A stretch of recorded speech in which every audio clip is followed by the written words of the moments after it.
Hello, welcome to the New Testament Challenge. I'm reading today from chapter 26 of Matthew from the Common English Bible. When Jesus finished speaking all these words, he said to his disciples, "You know that the Passover in 2 days is 2 days from now, and the human one will be handed over to be crucified." Then the chief priests and elders of the people gathered in the courtyard of Caiaphas the high priest. They were plotting to arrest Jesus by cunning tricks and to kill him. But they agreed that it shouldn't happen during the feast, so there wouldn't be an uproar among the people. When Jesus was at Bethany visiting the house of Simon, who had a skin disease, a woman came to him with a vase made of alabaster containing very expensive perfume. She poured it on Jesus' head while he was sitting at dinner. Now when the disciples saw it, they were angry and said, "Why this waste? This perfume could have been sold for a lot of money and given to the poor." But Jesus knew what they were thinking, and he said, "Why do you make trouble for the woman? She's done a good thing for me. You always have the poor with you, but you won't always have me. By pouring this perfume over my body, she's prepared me to be buried. I tell you the truth, that wherever in the whole world this good news is announced, what she's done will also be told in memory of her." Then one of the 12, who was called Judas Iscariot, went to the chief priest and said, "What will you give me if I turn Jesus over to you?" They paid him 30 pieces of silver. From that time on, he was looking for an opportunity to turn him in. On the first day of the festival of unleavened bread, the disciples came to Jesus and said, "Where do you want us to prepare for you to eat the Passover meal?" He replied, "Go into the city to a certain man and say, 'The teacher says, my time is near. I'm going to celebrate the Passover with my disciples at your house.'" The disciples did just as Jesus instructed them. They prepared the Passover. That evening he took his place at the table with the 12 disciples. As they were eating, he said, "I assure you that one of you will betray me." Deeply saddened, each one said to him, "I'm not the one, am I, Lord?" He replied, "The one who will betray me is the one who dips his hand with me into this bowl. The human one goes to his death, just as it is written about him. But how terrible it is for that person who betrays the human one. It would have been better for him if he had never been born." Now Judas, who would betray him, replied, "It's not me, is it, Rabbi?" Jesus answered, "You said it." While they were eating, Jesus took bread, blessed it, broke it, and gave it to the disciples and said, "Take and eat. This is my body." He took a cup, gave thanks, and gave it to them, saying, "Drink from this, all of you. This is my blood of the covenant, which is poured out for many, so that their sins may be forgiven. I tell you, I won't drink wine again until that day when I drink it in a new way with you in my Father's kingdom." Then, after singing songs of praise, they went to the Mount of Olives. Then Jesus said to his disciples, "Tonight you will all fall away because of me. This is because it is written, 'I will hit the shepherd, and the sheep of the flock will go off in all directions.' But after I'm raised up, I'll go before you to Galilee." Peter replied, "If everyone else stumbles because of you, I'll never stumble." Jesus said to him, "I assure you that before the rooster crows tonight, you will deny me 3 times." Peter said, "Even if I must die alongside you, I won't deny you." All the disciples said the same thing. Then Jesus went with his disciples to a place called Gethsemane.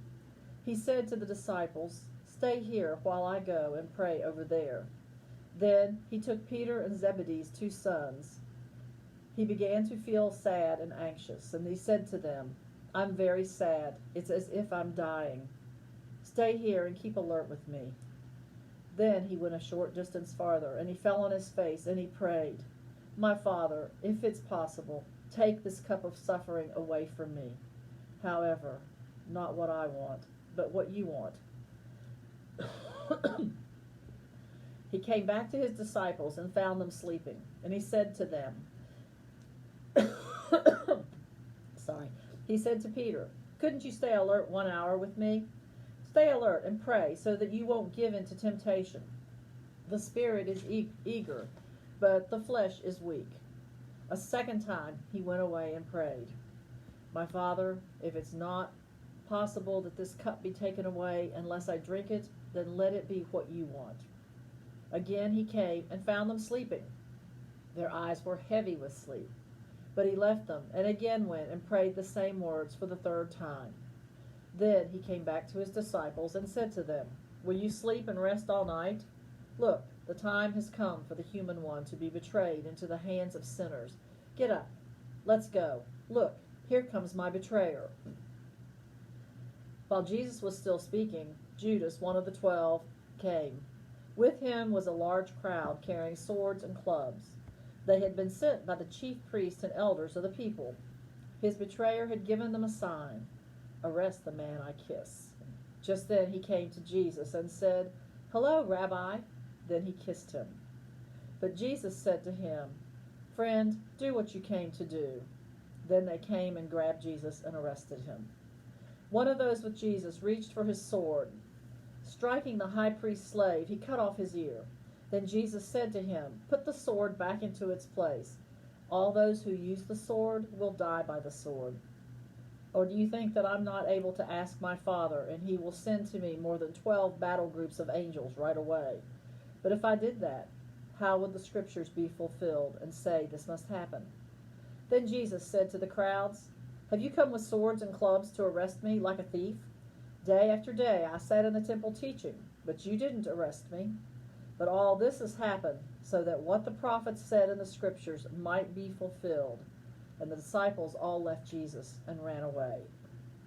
Those who arrested Jesus led him to Caiaphas, the high priest. The legal experts and the elders had gathered there.